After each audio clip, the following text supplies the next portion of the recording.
A lot of big businesses start from small families, but all businesses, large and small, go through conflict.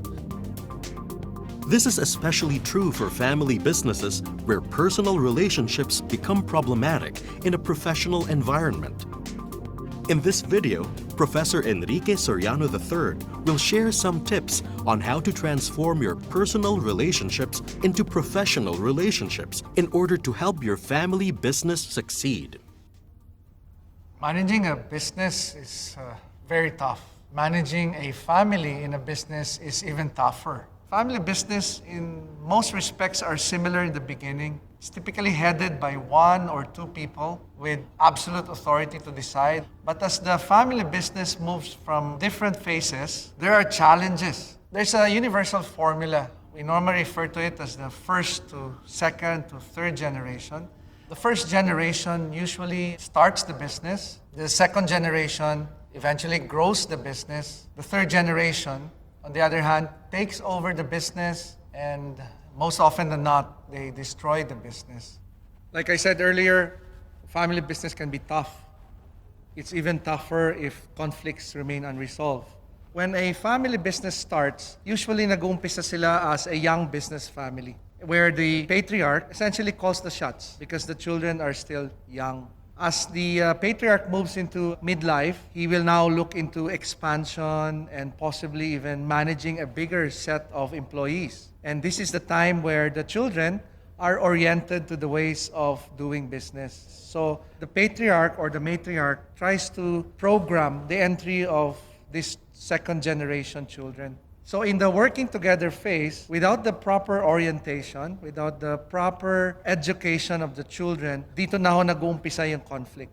So if that situation happens, the parents tries to discipline the children and doon na ho na-isolate yung mga bata. So this working together phase is the toughest part of the transitional period. Pag hindi yun na pag-usapan yung mga roles and responsibilities ng mga bata, this will now lead to a serious conflict in the succeeding years. By the time that phase moves to the last phase, which is the letting go phase, the children have already conditioned themselves to be owners, a certain level of entitlement. And therefore, the senior generation would not be willing to let go.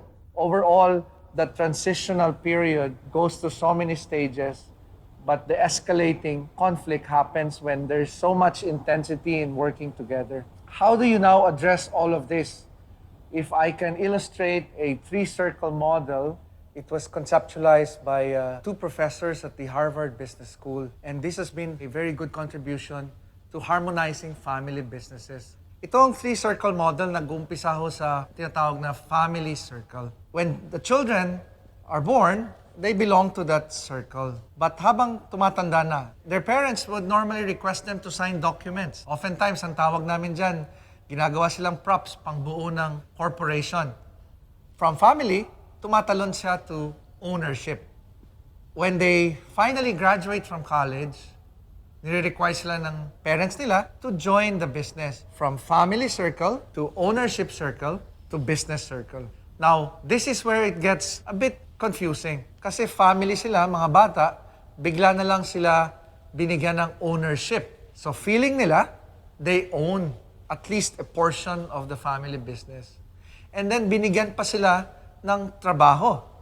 Feeling nila, they are definitely bosses in the family business. So pag pumasok na sila without the proper education, without the proper alignment of the values, of the vision, or even to the so-called littlest details, yung mga protocols na dapat pumasok ka ng maaga, alas 8, hindi alas 10, doon na ho nagkakaproblema. Now, if there's confusion, there's gonna be additional confusion pag pumasok na yung mga cousins. The cousins will end up joining the fray without the proper orientation, and they would also feel entitled. Sino pa yung mga pwede pang magkakaroon ng problema? Mga in-laws. When the children gets married, the in-laws also will join.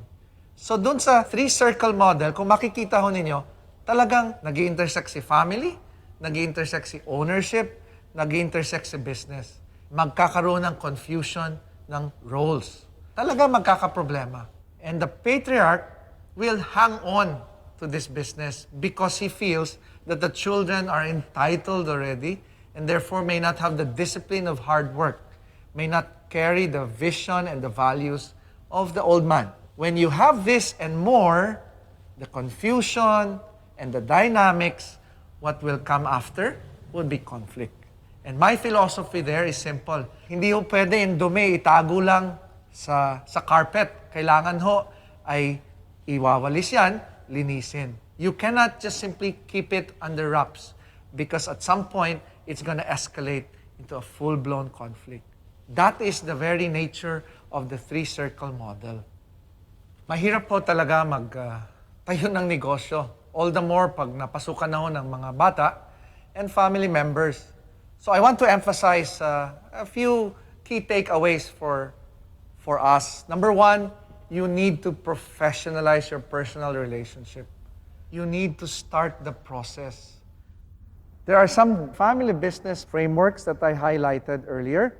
Use the three-circle model as a roadmap so that you can anticipate conflict. Gamitin nyo rin ho yung transition, yung tinatawag ho natin na identifying the so-called transitional phases. From the time the business is still in its growth phase, all the way up to the time na you hand over the business to the family.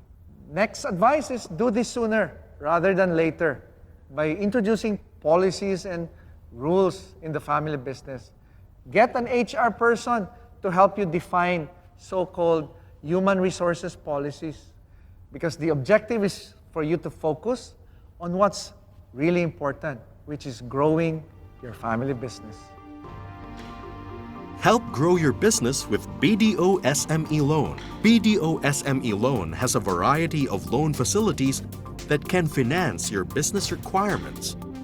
If you're planning to expand your business or for your other business needs, call 02-631-8000 or text BDO Loans to 2256. You can also visit www.bdo.com.ph.